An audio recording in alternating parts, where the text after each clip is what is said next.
All right, Nick. Bottom 9.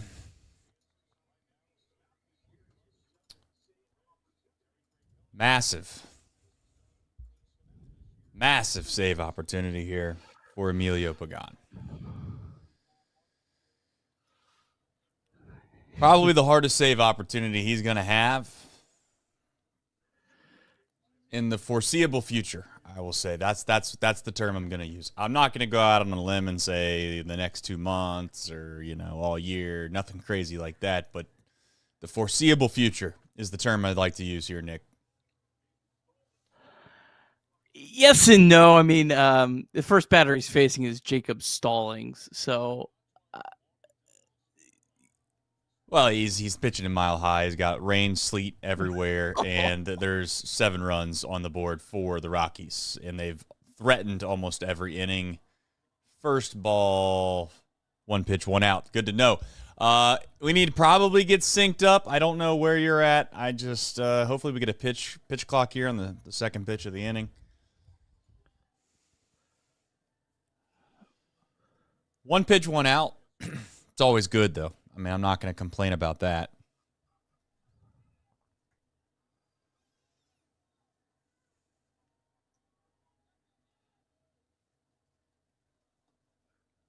All right, I got a ball 1, obviously. If I can get my wireless mouse to work. All right. I paused it at 7 on the 1-0. 10, 11, 10, 9, 8, 7, Bang. 6, Bang. 5. Pitch. And a miss. Swing and a miss. Swing and a miss.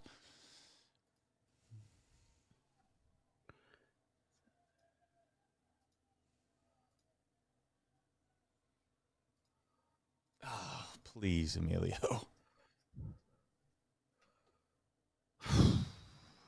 Good pitch.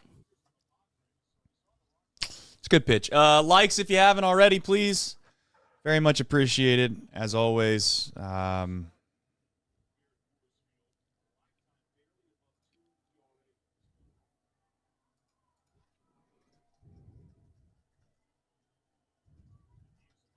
This definitely feels like one of those games where, at the All-Star break, you look back at the whole entire schedule and you probably make not a whole lot out of it. But in real time, it feels like a momentum-building win. You finally get one of those one-runners off your back here. If we can hold on to this thing.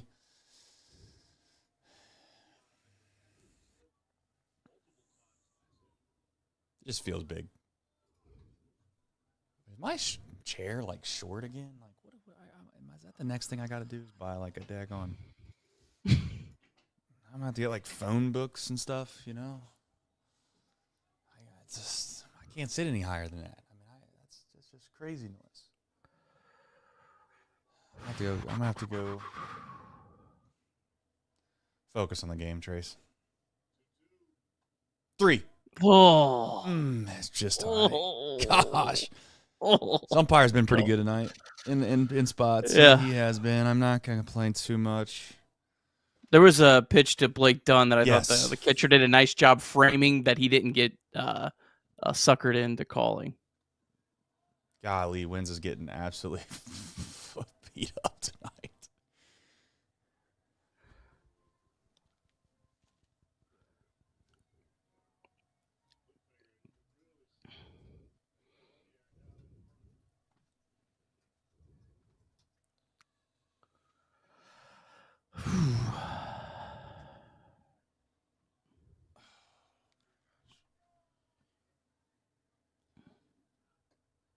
Yes, sir. Bang, Nick. That's what we needed. I think I figured out what I can do here to fix this problem. What a pitch. What a pitch. That's what the doctor needed. Okay, a little bit better.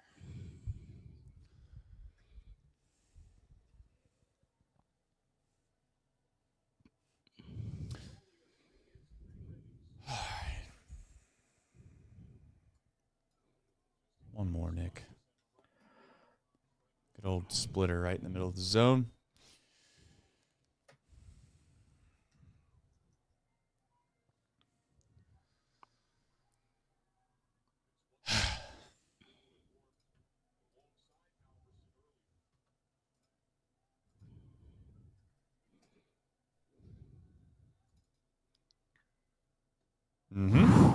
Yeah. Yes. Yes, Nick. Come on. Thank you, sir. Throw it again. That guy's he's like 5 home runs this week. Halfway through that swing, he just started like laughing. Throw another splitter, please. Let's just throw him until he doesn't like him anymore. Oh, that's fine. Good pitch. I liked it. I say we do it one more time. And then after that one, I'm going to say let's do it one more time. Let's just keep him at the bottom of the zone. Maybe not that low.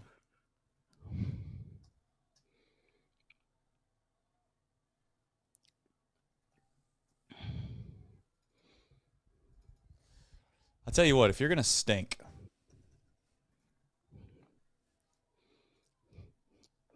save it.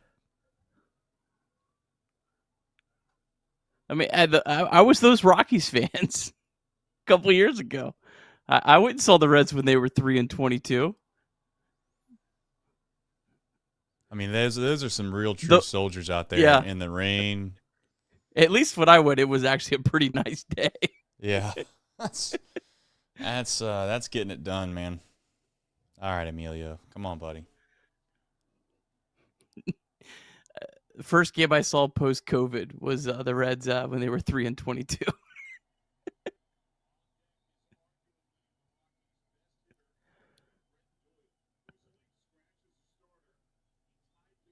Oh, do not like Doyle on deck. Let's just get this guy. Let's stop worrying about the guy on deck. Can't make a mistake though. Let's just throw this for a strike and get out of here. Yes, sir. Yes, sir, Nick. Leave him in the on-deck circle. That's where he stays. All right, folks. You know what time it is? And a bench to bench. Change hit in the air to deep right field. That goes Clemente. And the save. He's done. Get out of here, baseball. He's gone. Oh, my God. Can you believe it? Johnny Bench has tied it up. The Cincinnati Reds win the World Series in 4 straight. It was a sweep. In the dirt. It's a wild pitch. Here comes Foster. The Reds win the pennant. Hawkins won the game. That ball is fair. Cincinnati's ahead. 2 games to none. Welcome, Joe Orlando to Cincinnati. Adam Dunn has done it again. Benzinger backing and calling. And the 1990 World Championship belongs to the Cincinnati Reds. Marty, yes. This is Adam from Milwaukee. Hey, Adam, how you doing? I'm good. How are you? Good. Do you think Scott Hatterberg's a good player? Dunn up there with the bases loaded, the outfield deep and around toward right, and the 1-0 on the way to the plate. Swung on, long drive, right field, and this one belongs to the Reds. And a high drive, hit back into deep right field. Junior has just knocked the door down to the 500 club. Benson's first home run is a walk-off winner. That ball had a family. And De La Cruz is, oh my goodness, look at this kid run. My, oh my, that is a triple. Matt McClain's first big league bomb. Spencer Steer's first big league hit is a home run to straightaway center field. Joey Votto's done it again. The pitch. Votto swings high in the air. Right field. Yes! He pointed to the dugout to say, I told you. That is Joey Votto's 315th career go-ahead ribby. Only Johnny Bench had more as a Red. And I can't tell you how much it means to play in front of everyone here in Cincinnati as a Red. What a gift. What a tremendous gift. So thank you. Thank you. I think I can speak for all of Reds country. Joey Votto, thank you. High drive, left center field, racing back to the world bourgeois. The Reds are National League Central Division champions. In the air, left center field. Did he? He did! He did! Reds win! Reds win! Line to right field. Genius, the first Red ever.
All right, Nick. Big win. Big win. Maybe the biggest win that we've had in quite some time. When you can hold off the Rockies in Colorado, you know you're doing something right. You know, I don't know if anyone's told you or not, but they are a special, special team when they play in Colorado. And I'll tell you, I can't wait to play them 3 times and get out of Dodge. Listen, I know I'm making maybe a little bit light of the situation in Colorado, but I really genuinely said on the pregame show, or I guess while we were watching the game, I should say, this felt like to me a major win. And people might laugh at that. The Rockies are 4-20, 4-21 now, Nick. But I don't know, for those that might not partake in perhaps sports betting, today was a toss-up. It was a coin flip game, which typically means, Nick, just going to throw it out there, the team that's 4-20 wins the game. And that's kind of how I felt going into it. So I'm very thankful that the Reds found a way to win. Yeah, when I was preparing my notes last night, it just felt like every single thing I put right down on this Google Doc, I need to knock on wood. It's at some point you have to win. I remember when the Reds were 3-22, they actually played a decent month of baseball. I think in the month of May, I think they had a winning month. So eventually it does come back up. Let's hope it comes back up starting on Monday. But just Coors Field, it's such a different animal. I mean, it's just a different brand of baseball than anything you see. I mean, the games are super long. I could not even imagine being a Rockies fan in the steroid era. Some of these games, it's just absolutely insane how every single one of these games just end up like this. Yeah, I was going to say, while we were watching the final outs, I stopped myself from saying it because I didn't want anyone to blame me for the loss if something crazy happened. But if you're going to be bad, that's the way to be bad.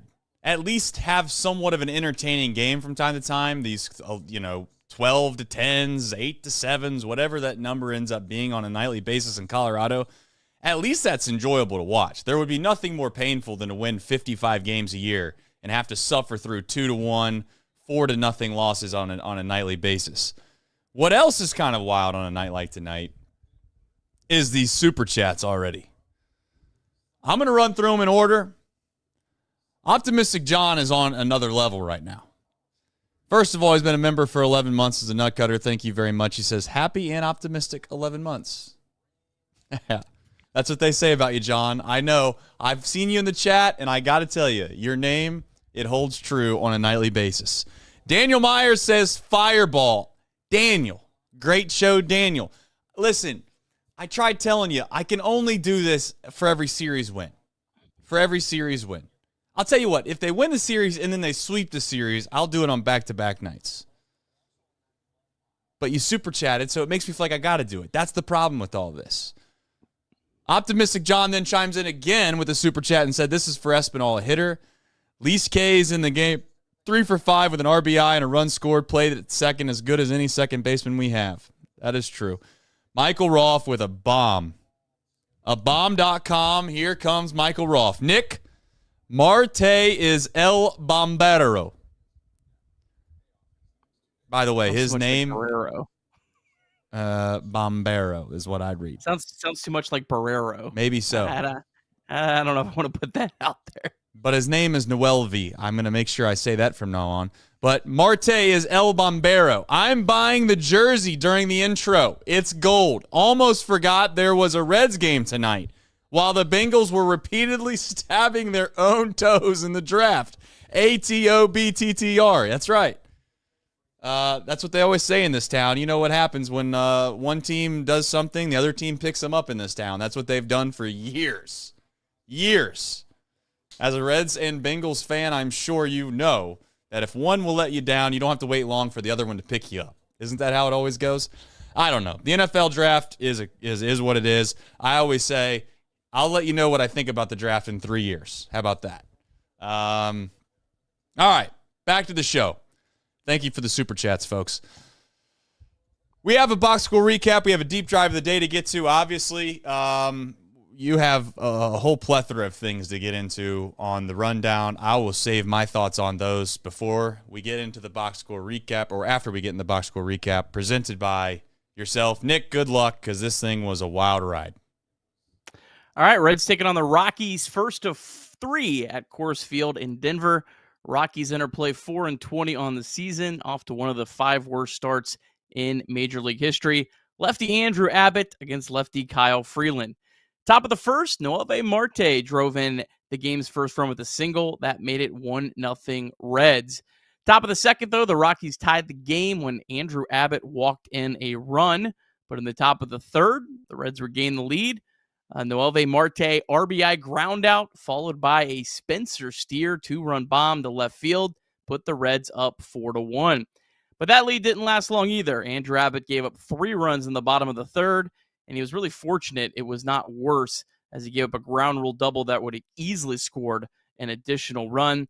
Tough night for Abbott. His final line, 4 innings, 5 hits, 4 runs, 5 walks, 4 strikeouts. Reds, though, retook the lead in the top of the 5th on an RBI single from Santiago Espinal and another RBI single from Blake Dunn. That made it 6-4 Cincinnati. But again, that lead did not last long, as Ian Jabot gave up 2 runs in the bottom of the 5th, all tied at 6th. In the top of the 7th, the Rockies' pitching command and poor defense helped out the Reds in a big way. Blake Dunn walked with the bases loaded. Really nice plate appearance from Dunn. Put the Reds up 7-6. And then TJ Friedel hit into a force out to put the Reds up 8-6. And the Reds would somehow survive. Ashcraft pitched around 2 walks for a scoreless inning. Taylor Rogers threw a perfect 7th. Tony Santillan gave up a bomb in the 8th, but survived thanks to a great play by Santiago Espinal. And then Emilio Pagan shut the door in the 9th. Perfect 9th inning with 2 strikeouts. Reds win 8-7. Reds back to 500 on the season at 13-13. All right, we got a deep drive of the day. Why? Because, well, it's Coors Field. That's what happens out there in Colorado. And the deep drive came off to somebody that needed this thing desperately, if we're being completely honest. And I am very happy for him. I am very happy for him, because otherwise it would have been a tough night again. Spencer Steer, a home run on a line drive to left field. That would score 2, 104.7 off the bat, 383 feet. That would give the Reds a 4-1 lead, making the win probability at the time 78%. And as we all know, it would become 100%. DSC, they are a leader in renewable commodities for biofuel production, specializing in used cooking oil collection, aggregation, and sales. Visit www.deepsouthcommodities.com for more information. And thank you to John for supporting this show.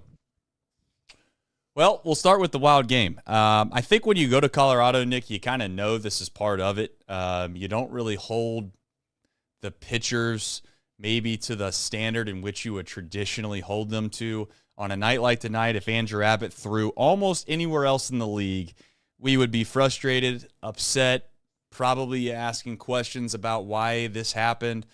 But when it happens in Colorado, you just kind of throw your hands up in the air and just say that's kind of ho-hum. The wild thing I was thinking while watching Andrew Abbott, 4 innings pitched, 5 hits, 4 runs, 4 earned, 5 walks was the issue that I had, Nick, 4 strikeouts. The thing is this, it's almost like they can do no wrong in a way at times, is what I kept feeling like, because you kind of give them the excuse that they're throwing in Colorado. And again, I'm not trying to jump all over Abbott, but like if he's going to walk 5 guys in 4 innings, and maybe it had something to do with the atmosphere, as pitches don't break the same way they traditionally do. Maybe the fastball rides a little bit more than it traditionally would. I'm again trying to give him as many excuses as I can. But that ultimately is kind of like, you probably still need to throw strikes, regardless of where you're at, Nick. Yeah, I think whenever you're playing Coors Field, you can't put too much stock into what the pitcher does, and you can't put too much stock into what your offense does. The difference in this game was the defense. Reds played a 100%. good game defensively, made a couple big plays. The Rockies didn't, and that's just so refreshing. Defense won this game for the Cincinnati Reds today. I don't know. Abbott, he couldn't throw any of his off-speed pitches for strikes, and that's what Coors Field and the altitude does. His curveball, his changeup, they were all out of the zone all night. So I don't chalk it all up much to that. I actually think the effort the Reds bullpen gave was really good. I mean, 3 runs over 5 innings at Coors Field in relief is pretty good, especially, Jabot gave up 2, but then after that, just that home run for Santi on the last 4 innings of the game when they needed shutdown innings. So yeah, I thought the bullpen did a really good job. I think the bullpen and the defense probably deserve the most credit out of anything from this game today. I would agree. I think the defense, you nailed it spot on.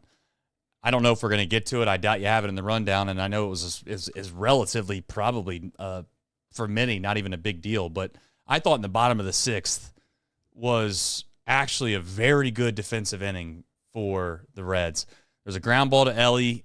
I thought Elly made a pretty good play again. I'm not suggesting firstly people are going to think I'm glazing Elly again. I thought he made a good play. And the very next play, Spencer Steer catches a ball to his right that I thought was I'm not saying it was the world's toughest play either, but they were not easy plays. They made them look easy, and they got the out, and that ultimately led to kind of getting out of an inning when it could have got out of hand. Leadoff walk in the inning, kind of get yourself in a spot where you just feel like the Rockies are going to score, and they don't score. And you kind of get a hold there. And that was the first time all game where it felt like maybe you held serve, I guess would be the right term to use. It was very much we would go ahead, they would answer right back. We would go ahead, they'd answer right back. But we finally held serve, and then they were capable of holding it down in the 9th. Biggest storyline, though, probably, if it's not Espinal, it's Noelvi Marte. It's weird because he didn't hit the ball all that hard his first few times up, Nick, but he did his job, and he did something that I think a lot of fans would just appreciate many more of this team doing, which is just put the ball in play. Find a way to put the ball in play, and good things probably are going to happen. And, he got 2 big base hits that, again, I know it's not going to break the StatCast records. I get that it's not going to probably look all that good on Baseball Savant, but you know where it looks good at? It looks good in the record book because ultimately he helped the team win today by just putting the ball in play. And it's crazy to think, Nick, how Noelvi essentially gets now in a spot where he is a main staple in this lineup and this roster, and really it required a lot of good fortune for him to even get this opportunity. Let's be honest, if there weren't injuries and there weren't some people playing absolutely terrible, Noelvi's in AAA. That's a fact. And now, I'm just thankful that he answered the opportunity, Nick, because he could have, flailed again, and we would have been sitting there back probably thinking that Noelvi essentially, it's going to take a while for him to get back into this rotation that is the big league club.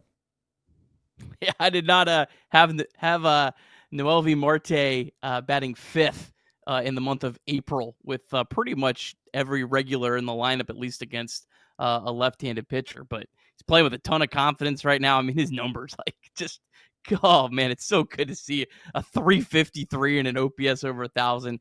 If those numbers go down significantly, it's still improved. The thing I loved is that play that he made, the double play. It wasn't a spectacular play, but it was just a solid defensive play from your third baseman. Ball hit to him, makes a nice scoop, tags the bag, makes a nice throw on the run for a double play to get the Reds out of an inning. That's the biggest concern that I had with him was, okay, yeah, he was really bad offensively last year, but I think he can't be this bad. But the defense was really bad last year, and I didn't know if that would really recover. That was my biggest concern. I'm not all the way back. He still has made some boneheaded plays defensively, but he played a really nice, clean game defensively, and that play was a huge play in a huge spot in the game. And I think you said a couple of days ago, how long is his leash? His leash is just getting longer and longer. I mean, he's to the point now where it would have to be a massive slump for you to even really consider, I think, removing him from your everyday third baseman. I 100% agree, and I think maybe it was 2 days ago, I think, on the show, I had just said openly to you, Nick, like, if Noelvi can just play 2 more series of solid baseball, it doesn't need to be spectacular, but just solid baseball, it feels like he gives himself enough cushion for the vast majority of this year. It really does, as crazy as that sounds. And it also just kind of, in a way, it plays defense on the other guys that are supposed to take opportunities away from him. I mean, I don't know what Candelario's role is going to be. It seems as if they've kind of like shelved him. I'm sure maybe we'll discuss that on the back half. I'm not saying that it's right or wrong. I'm not trying to get into that tonight, to be honest with you. But I do think it's something of question at this point that you have Candelario coming into this year was supposed to be clearly one of your main cogs from an offensive perspective, and he has gotten shelved a considerable amount over this past week.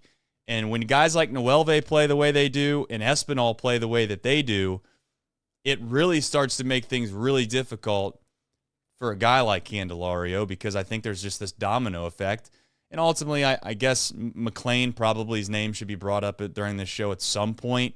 How big of a concern it is, we'll obviously find out, but it's certainly not ideal that Matt McLean is, just openly not seeing the ball well. I think his at-bats relatively are showing that as of late. And then I was going to say something to you, Nick. I don't know how you feel about this, but sometimes you look at Baseball Savant and you look at kind of obviously the AC and we'll just call it the HVAC system, whether you got a bunch of red or a bunch of blue, and you just kind of say, oh, they're playing good or they're not playing well. I was a little concerned thinking myself, for a guy that relatively hasn't had a ton of big league experience, I really would hate for him to not get what he deserves when he's actually hitting the ball hard, because there's a chance that he doesn't hit the ball hard for an extended period of time and it doesn't work out either. So he kind of gets the short end of both sticks, if that makes sense. And then you find yourself into a elongated slump when really he wasn't struggling as long as it looks. It's just that he hit into some tough luck and then he got what he deserved, which was a little bit of a struggle for a couple weeks. Then all of a sudden it snowballs and everybody's asking if Matt McLean should be sent down, or whether or not, what do you do with McLean? How close do you think we're to that, or do you want to save it for the back half? I'm not even remotely even concerned with Matt McLean right now. He didn't have a great night tonight. I mean, his at-bats mostly were pretty rough in this game, but I think overall his last week's been fine. The thing that really is kind of encouraging for McLean is that during so since he's come back off the IL, he's walking in 20% of his plate appearances. So he's having pretty good, at bats. He's hit a lot of balls really hard. Tonight wasn't a great night, but overall, I think he's fine. I have zero concern with Matt McLean. I'm continuing to run him out there every single night without hesitation.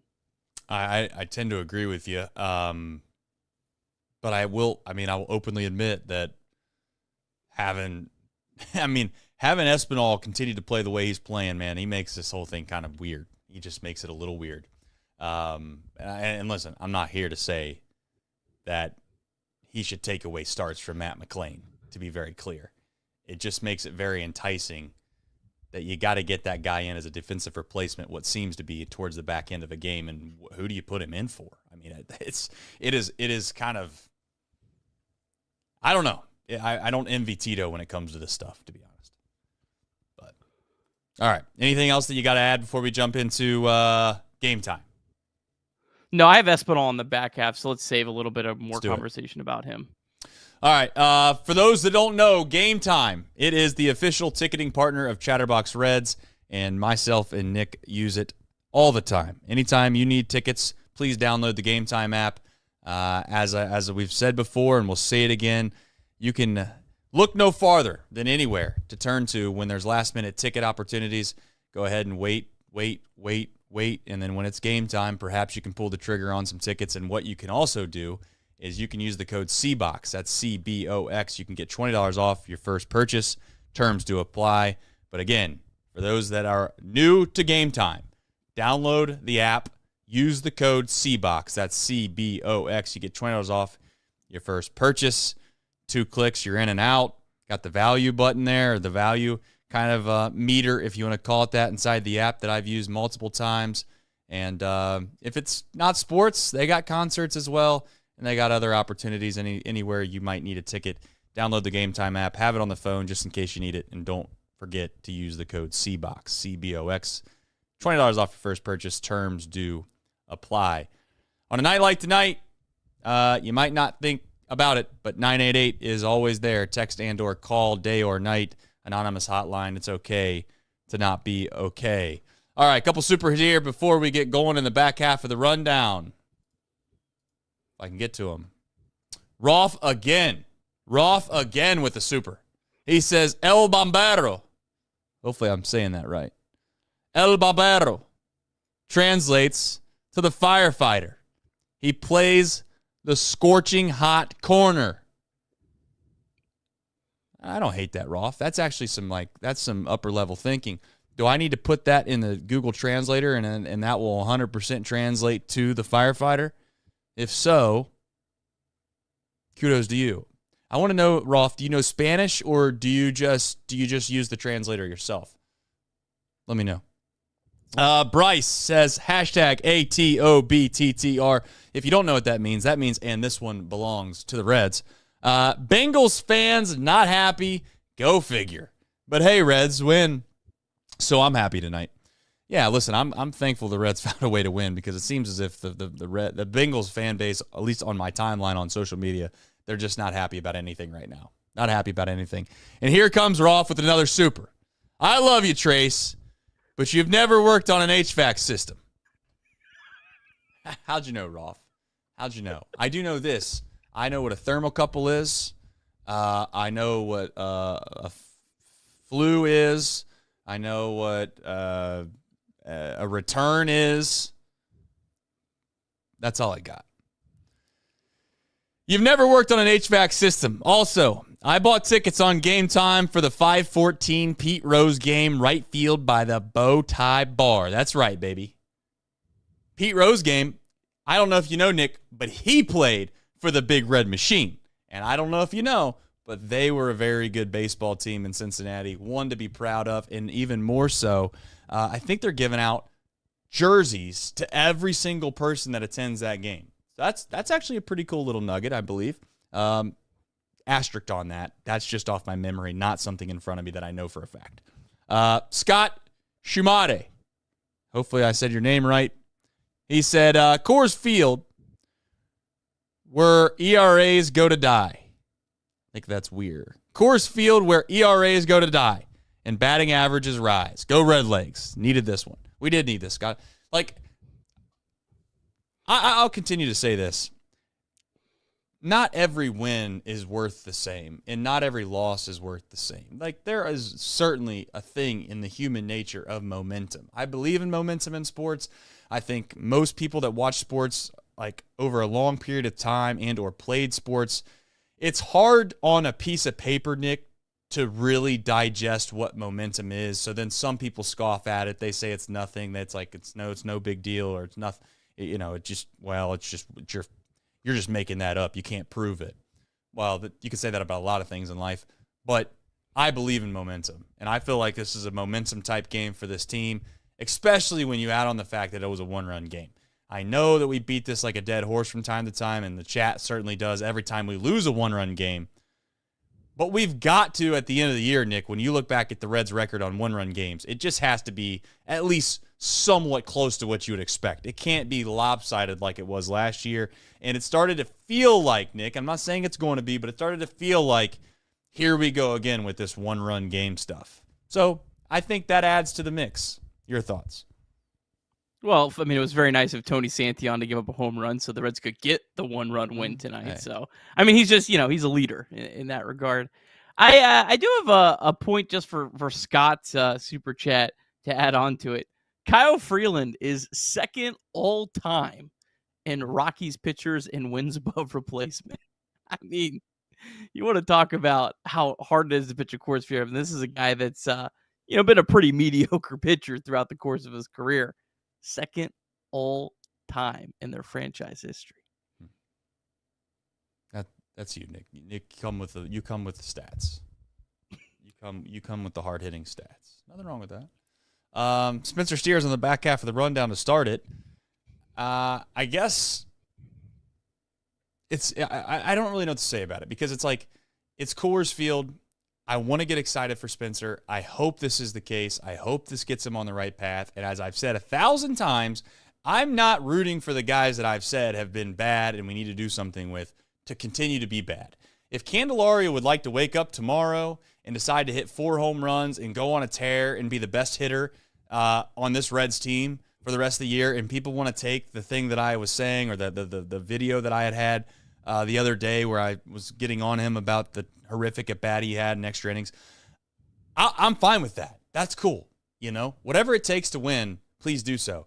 But I'm also still hesitant because there was at-bats with Steer that still felt relatively the same. I'm glad he put one good swing on it. What did he end up, Nick? 1 for 4, I believe, or maybe 1 for 5? He had 2 hits. 2 hits, 2 hard hit balls. Okay. Then I missed the second hit, so that's on me. But long story short. No, he did only have 1 hit. I'm sorry. Okay. You're right. You're right. All right. Well, regardless, whatever. It doesn't matter. Tomato. If he had broke his bat and got a hit, then he would have had 2 hits, and I would have still felt the same way regardless. So I don't want to make it seem like it was 1 hit, 2 hits would have made a huge difference. I guess I'm still hesitant is where I'm at, Nick. I'm trying to move past the atrocious decision that it was to put him on the opening day roster and try to just move past that. It still irks me because it was such a terrible decision. I also I hate to be this guy, but I just don't think he provides enough value to be a first baseman every day. I feel like you could do better. I feel like his value is being able to play the outfield, maybe sporadically being able to play first base. So, I mean, where the Reds are at, it's great to see him having a good week, having some quality at bats, putting a couple good swings. This is the ultimate get right weekend, like I said on our pregame show on Wednesday. So definitely some signs in the right direction. I don't know ultimately how. I don't know. I just ultimately don't know how much value there is as Spencer Steer, the everyday first baseman. We'll find out. I don't know what they're going to do. I mean, obviously CES is gone. You got to find something or find someone to put there. It feels like Santiago Espinal doesn't make sense there. I mean, I'll openly say that. It also feels like trying to stick anyone else there doesn't make a whole lot of sense. So I guess that's kind of why they're doing it. It'll be interesting to see what happens when Tyler Stevenson decides to return. I think that will be that will be the telltale sign of what they overall feel like the direction of this team will be when it comes to that position. And until that happens, Nick, I just don't think they have a plan, and they're just going to kind of continue to stick Spencer Steer there and Candelario there and hope they figure it out. I don't know what else to say about it, because ultimately if you're not going to option Spencer Steer at the beginning of the season, Nick, it doesn't seem like you would do it now. No. Exactly. It's you've already they're committed. Dug in. Yeah, they're committed. So if you're committed, then okay, then all right, we're committed. But then you add in the fact that Candelario is where he's at now, and it's a great problem to have, because when Noelve enters the mix and he plays well, it completely changes the dynamic of what those guys' opportunities were going to be. And Santiago Espinal, I'll say it again, I'll say it till I'm blue in the face, deserves more opportunities. And I think that's a probably pretty good segue into him. He continues to make plays that are winning plays, whether it's as simple as putting the ball in play in a timely spot, or tonight getting 3 hits and making the biggest defensive play of the game. I mean, I by far, in my opinion, the diving stab over the middle, the flip to second base to get the lead runner out, which probably would have been a 1st and 3rd situation with 1 out. Massive play and not even close to routine. It makes things complicated, because at this point, I can't give you a straight answer on exactly what you should do, because I believe in Matt McClain. I don't think Matt McClain should lose playing time at this very moment, especially when you add in the value that he could possibly bring you as an overall organization down the line. And I know some people might not believe in that wholeheartedly. You're not going to move Elly. You have Noelve Marte who looks the part, and he's playing the part, and you're excited as heck that he's finally showing what you'd hoped he was until he obviously got suspended. So he's kind of stuck where he's at. I guess I could buy in, Nick, into a weird way that Noelve could DH from time to time, and you could stick Santiago at third base just every so often to kind of keep him fresh, and then stick Santiago as a defensive replacement for maybe Marte in like the 8th or 9th inning of games, still showcasing that you believe in Noelve, but you don't have to make it to where Espinal just doesn't see the field for a week, which at this point seems malpractice-like. But I get why he hasn't as well, if that makes sense. Yeah, I mean, Santiago Espinal was basically playing every day up until last Saturday, and then hadn't started since. This was the first time he'd started since last Saturday. So the thing that I just love about Santiago Espinal is feels like this guy can sit for a week and he's fine. And I remember last year, the Reds played the Blue Jays. Espinal got a really cool standing ovation in Toronto. So I remember I switched to the Blue Jays broadcast just because I was kind of curious what they were saying. And something really stuck with me that the Blue Jays broadcasters were talking about. And they said that the thing they loved about Santiago Espinal and the thing that whoever the Blue Jays managers have been with Espinal, they said the exact same thing. Like, he can sit for 2 weeks at a time and it just does not impact him at all. And that's incredibly valuable to have on your roster. There's a lot of guys, I mean, it's pretty much human nature. You get out of rhythm, and you're not able to do that. But, I mean, Espinal can go from playing every single day to just sitting on the bench, and he can produce. I think you could strategically use Espinal. I think getting Matt McLain games as DH once, twice a week isn't a bad idea to help, preserve him over the course of the year. I think Noelvi Marte needs to play third base close to every day, but I think you could DH him once or twice a week, and even give Elly a game at DH occasionally, and then you can kind of get Espinal into the lineup 3 or 4 times a week, and it actually kind of helps, I think, everyone on the roster be a little fresher over the course of 162. So I think that's personally is the best way to use him. Obviously, tonight you're going to start him every game against a left-handed pitcher because, like I mentioned, he's one of the Reds' best hitters against left-handed pitching. Honestly, I'd have him hitting higher in the lineup against left-handed pitching if it was up to me. But just his value as a guy that can just sit for a week, doesn't impact him at all. It's really remarkable. Speaking of left-handed pitching, Blake Dunn gets an opportunity tonight, plays really well. And it's nice to see Blake Dunn play well when he gets an opportunity because I feel like Dunn is probably the guy that has maybe the highest ceiling that we never talk about. And it's like he showcased tonight his value. He found a way to get on base a few times. There was obviously a ball in the gap that he easily got to second base that some other guys wouldn't have gotten to. I thought he ran a ball down in right field that he made look relatively easy, but again, you just kind of take for granted the speed that he has. I think if you took a casual fan and you just said, hey, who's the fastest guy on the Reds, they're most likely going to pick Elly. And then I think if you said, hey, who's second, I don't think that there's that many that even understand what Blake Dunn's sprint speed and his ability to run is. He's quite literally just as fast as Elly. Maybe in short blocks or over a long period of time, one is better than the other. I would probably say Blake Dunn, if I had to guess, would be better just from a quick, short, maybe call it 30, 40 feet quickness. Elly's probably going to take over from there. But again, it's just nice to see a guy that gets an opportunity play well, and hopefully it breeds a little more confidence so the next time he gets an opportunity, he feels like he belongs. Because that's probably half the fight that some of these guys are fighting, Nick, is do I even belong here?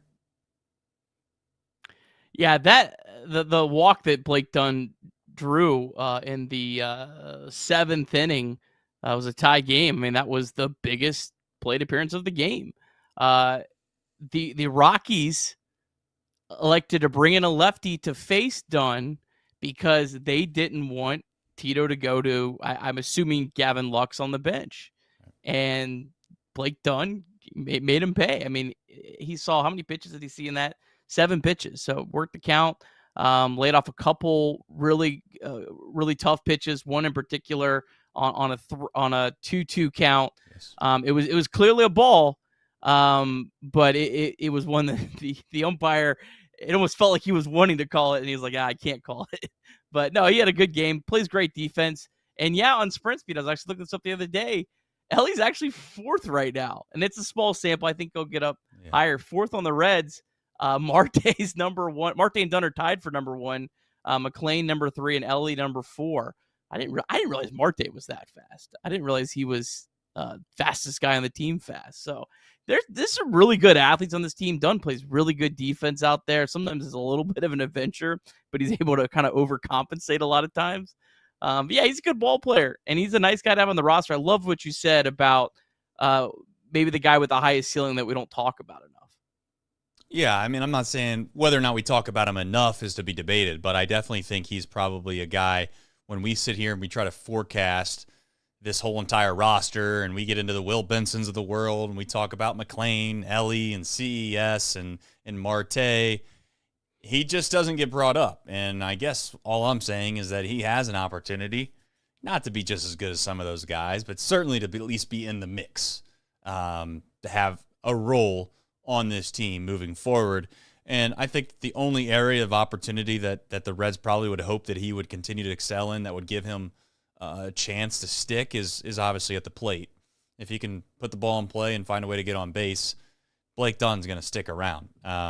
It's just a matter of whether or not he can do that. And let's not forget, Nick, it wasn't that long ago where in the minor leagues he kind of was proving that he could. And you have 1 year where things happen, and then you find yourself in a spot where you're in the big league club and you don't get as many opportunities on a day-to-day basis, so you kind of get forgotten about. And hopefully Blake Dunn will continue to answer the bell when he's asked upon. All right, we have Reds MILB. We have some supers here as well. Go ahead, Nick. One more thing, I didn't have it on the rundown. I think we should mention Emilio Pagan. This guy has a 2.19 ERA through a perfect inning, 2 strikeouts, has been very good as the Reds closer. He's a guy that I'll admit, all off season I said thought he could be a productive pitcher, but I thought it was a terrible contract. Well, year 2 of the Emilio Pagan contract, it's very early, looking like a guy that you almost have to have in your bullpen. So I do think he's worth mentioning. I mean, just the job that he's done filling that closer role. And yeah, the last batter that he struck out, I think, had 5 home runs this week. So that was a pretty big strikeout. And then Brenton Doyle, day off, was set to pinch hit on deck, who's like the Rockies' Babe Ruth. I mean, compared to the rest of this roster. So that was a huge out to not only, make a mistake to that guy, but also trying not to make a mistake to that guy, walking him, and then letting Doyle be the winning run. It was a massive save. I mean, I don't know how else to say it. I know people will scoff at that. I get that they're 4-21 now, but it's a 1-run game, and it felt like whoever had the ball last type of game, right? It felt like somebody was more or less going to have to extend this lead, or you were going to get caught if not passed by at the very end. And I'll openly say, if you'd have told me in the 6th or 7th inning of this game that the Reds were going to go into the 9th with a 1-run lead, I would have probably said the chances of them holding on and not going to extra innings was less than 50%. And he made it look a lot easier than it was. And I give Emilio Pagan a lot of credit. The other thing I'll say about Pagan is 2 things. One, he's a veteran. He's got a little bit of street cred, if you want to call it that, inside of the bullpen. Not a ton of guys like that, I guess, that I would say that our bullpen has. But more or less, he was hurt last year. Like, we don't like using that excuse too often because it's just like, whatever your production is, it is, man. I don't, like, if someone told me, hey, Alex Young was hurt all last year, I'd be like, okay, well, that's fine. Alex Young was Alex Young, and you got to live with who Alex Young is. I guess I'm just openly saying that is a reasonable excuse too. Like, he was hurt. If he throws the ball well this season, we'll probably point to the fact that last year he was injured. If he doesn't throw the ball well, we'll probably say that he just wasn't ever good, period. But that doesn't mean that one of the two are definitely true. I just hope it sticks. Like, this bullpen is kind of thin in a way, you know. There's not a lot of guys that we can trust in the back end of this baseball thing. I don't know how you feel, Nick, but I only got like 3 on the list. They made me a little nervous, but Graham Ashcraft has a 0.77 ERA. He's been great. Taylor Rogers has a 2 even ERA. Tony Santillan, even after the home run, a 1.93. And Emilio Pagan, 2.19. It feels like where the Reds have had good bullpens the last couple years, for the most part, they don't feel like they're as good as the numbers they're producing. I'm with you completely on that. But they found a way to survive with these bullpens that don't have a ton of resources into them. So it's a long season. But again, the nice thing is you have some really good arms sitting at AAA that can replace any of these guys at the snap of a finger. So that's the thing that really, again, just really excites me about this bullpen's opportunity to be a strength over 162. Fair enough. All right, we have Reds MILB on this lovely Friday night of Chatterbox Reds. Nick, when it's 10 o'clock at night, that enters into 12:38 in the morning. By the time you get to Reds MILB, I'd assume it's a little different than those 6:40 start times. A little bit different, but I got a really easy night tonight because Louisville was rained out. Tough sledding for Tyler Stevenson trying to get some rehab games. Louisville was rained out on what day is it? It's Saturday now. Louisville was rained out on Thursday. Then they were supposed to play a doubleheader today to make up for it. Both of those rained out. They're going to play a doubleheader on Saturday starting at 5:05. And then they're going to play an additional game, just in case you were wanting to know, in Iowa. But they are going to be the home team playing on the road in June. So the more you know. All right, the rest of the Reds MILB, Chattanooga. Nice win over the Columbus Clingstones, 6-1. Nice. Sal Stewart, another big day, 2 for 5, double, stole 3 bags. How about that? He's got 9 stolen bases. Sal Stewart, just hitting a cool 313, 921 OPS. Hector Rodriguez, 2 for 5, now has a 9-game hitting streak. He's hitting 322. Ethan O'Donnell, 2 for 5, pair of doubles. And then a good day from Dominic Patelli, on base twice, a double and a walk. Chattanooga now 7-10 on the season. And Chase Burns will make his Double-A debut. First game of the doubleheader at 5:15 on Saturday. Tough night for Dayton. They lose, not Daytona, Dayton. I always screw that up somehow. They lose 10-2 to West Michigan. Carlos Jorge, though, really good night. 4 hits. First time he's had 4 hits since 2023. Jorge now has a 446 on base percentage. So good start for Carlos Jorge. We thought was probably going to be out for half the year after crashing into the wall, but was okay. Peyton Stovall, 2 hits. Leo Balcazar, 1 for 4. Ariel Almonte. It's been a struggle for him. He was the guy that hit 20-something home runs down at Daytona last year. 0 for 4, 4 strikeouts. Now 4 for 57. It's a 0.70 batting average. And shout out to John Michael Fail. He extended his hit streak to 9 games. Last but not least, the Daytona Tortugas, they fall 11-2 to St. Lucie. Alfredo Duno, though, homered for the second time in 5 games. Sammy Stafora, 0 for 3. Carlos Sanchez on base twice. He's now extended his on-base streak to all 16 games so far this season. Beautiful job, Nick, as always. And for those that don't know, you can wake up each and every single morning and listen in podcast form to a nice and clean version of Reds MILB more times than not on shows in which perhaps it's not as easy to get all of those nuggets on a nightly basis. And also there's, from time to time, a nice little clip from some interviews that happened in the post-game conversation. So not exactly this show specifically. If you want to check out the podcast, please do so on all the different platforms. Like the stream if you haven't already. Leave us a review on the podcast form as well.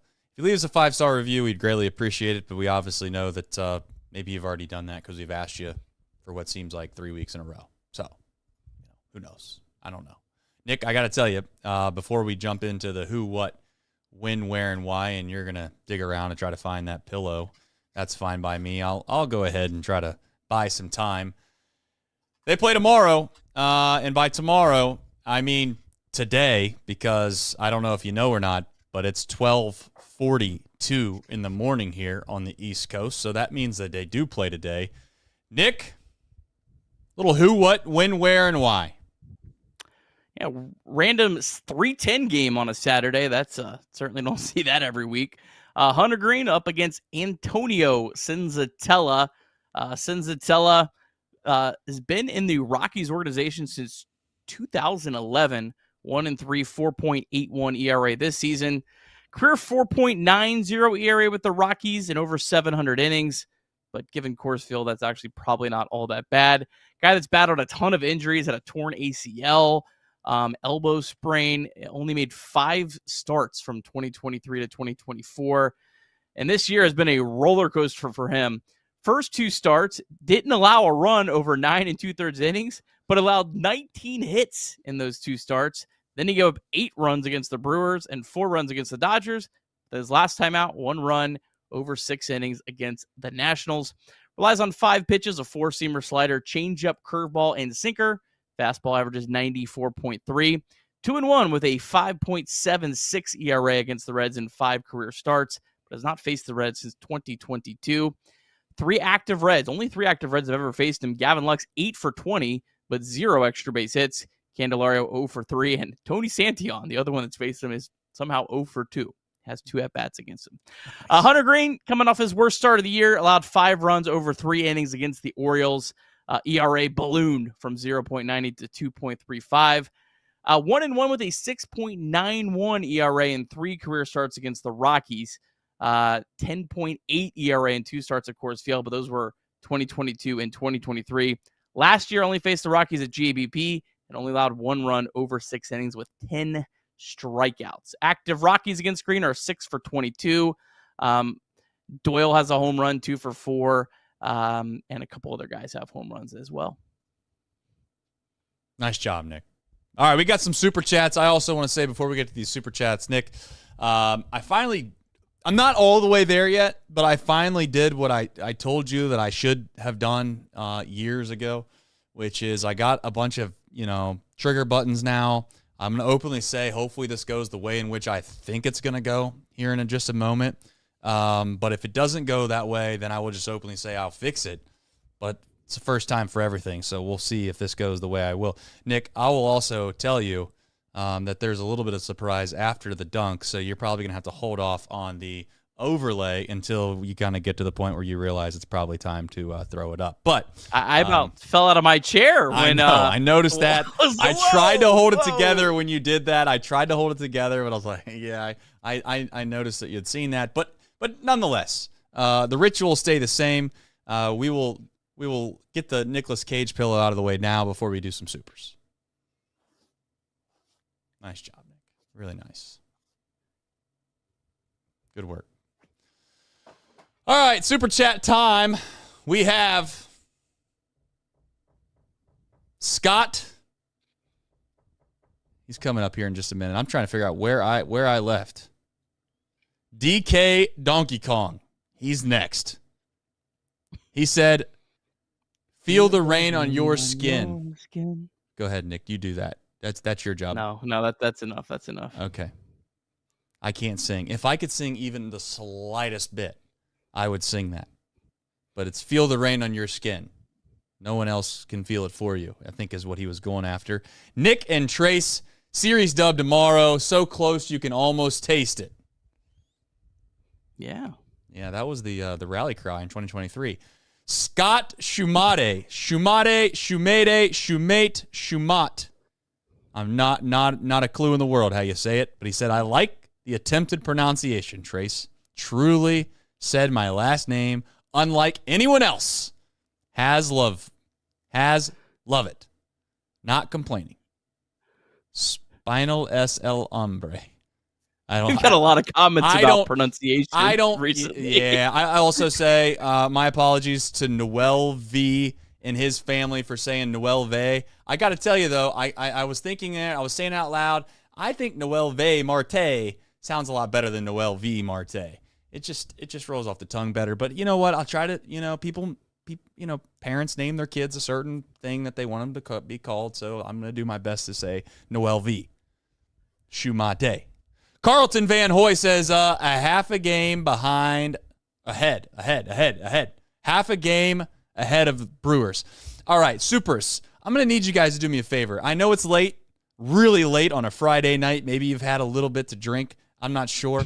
But the English that I've run through on these super chats is putting my brain in a pretzel. But it's that time. I have zero clue if this is going to work, by the way. Zero clue. But I am tired of people telling me to fix my stuff. So you know what? I tried. I did it. I fixed my stuff. Now it's time to get on with it. Do I clear?